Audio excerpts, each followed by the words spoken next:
Hello everyone, today I'll show you how to completely remove or delete comment, markup and annotation from a PDF file using Nitro Pro PDF Editor. This is my PDF file and I'll read this highlight comments and this text box comment.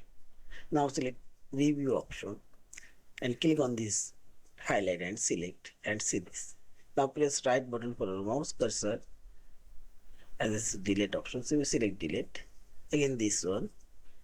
Also you can press delete key for our keyboard and see this, select and delete, and this one also delete, and select file option and save and close it.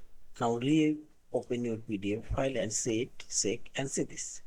There is no comment and markup on this PDF file and fully removed. Yeah. Thank you for watching. Please subscribe, like, share and comment.